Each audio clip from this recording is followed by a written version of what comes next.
Viewers, welcome back this morning to the Tobago Updates morning show. We are chatting at this time with Phillip Rochford, who is the school supervisor 2 attached to the Division of Education, Research and Technology. And this morning, viewers, he'll give us an update on the St. Andrew's Anglican Primary School. Good morning and welcome to Mr. Rochford. Hi, good morning to you and to all the viewers. Good morning. It's good to have you on the program. Mr. Rochford, give us an idea. Now, we're talking just a few months ago, just back in February, this very school, St. Andrew's Anglican, had some issues with pests, some rodents rummaging through the school. The school had to have been shut down for a few weeks. And now, with the reopening of school just about 2 weeks ago, we're seeing some other issues resulting in teachers walking off of the compound. Give us an idea of what's happening with Yeah, St. Andrew's Anglican School at this point. okay. On Tuesday, the 12th of September, the staff at St. Andrews signed a refusal to work document, which is a legal document under the Organization Health and Safety Act. So, having done that, the Division of Education would have responded. And in fact, prior to the staff engaging in that activity, the division uh, continually attempted to treat with the challenges identified. Unfortunately, the staff took the action, which is within their rights so to do, and the division continues to treat with the challenges that exist at St. Andrew's Anglican Primary School. What was identified by the teachers and their union representative included the issues of the rodents reoccurring, as well as some issues with the toilet facilities and the lighting. The division would have engaged the services of EID Court, um, and the process of repairing those issues that would have been identified is ongoing. In fact, to date, as of this morning, all the lighting issues identified would have been addressed. All the plumbing issues identified would have been addressed. And some of the uh, issues that would contribute to the reoccurrence of the pests, those rats, would have been dealt with. The carting away of average and the clearing up of an adjacent piece of property that contributes to housing or harboring the rats.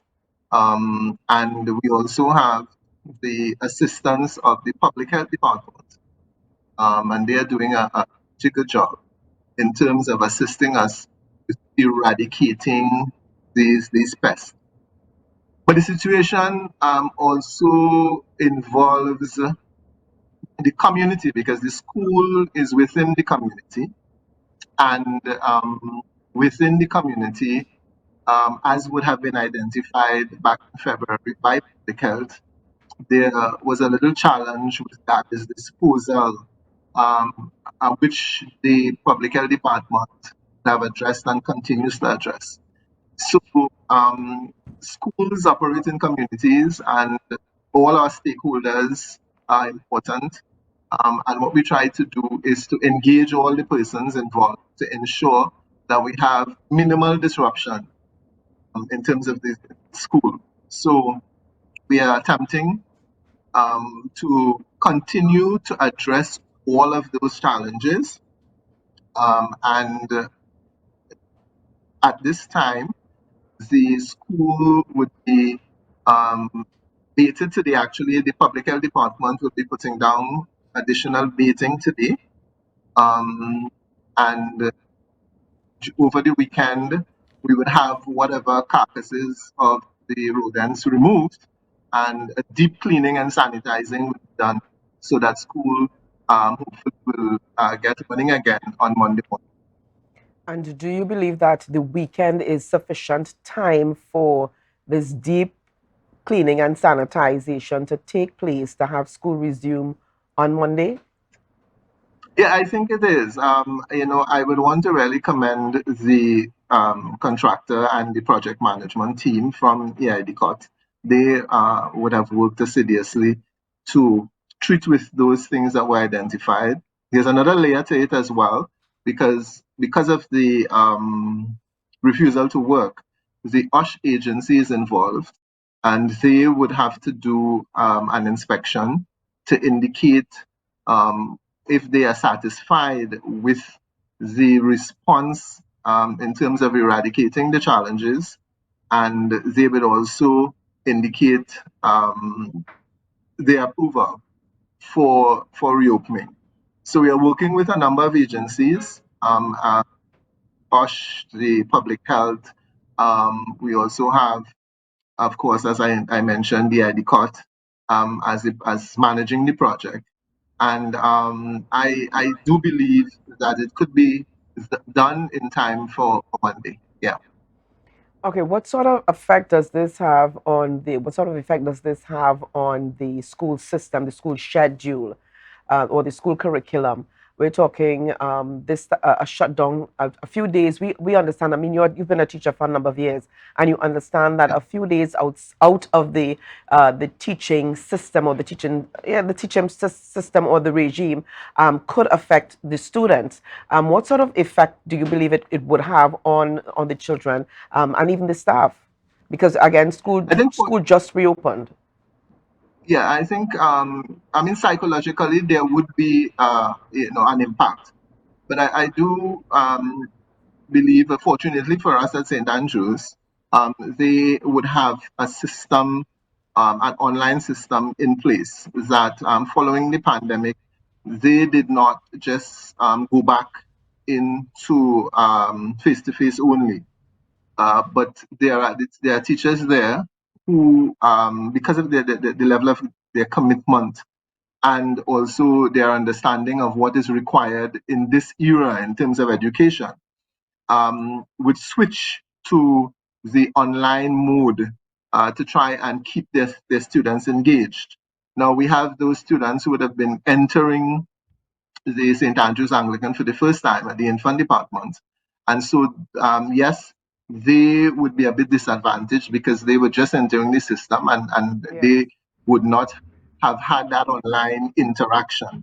So that I'm not afraid uh, in that the commitment of the teachers at that school would allow for any time that would have gone to be made up in some way.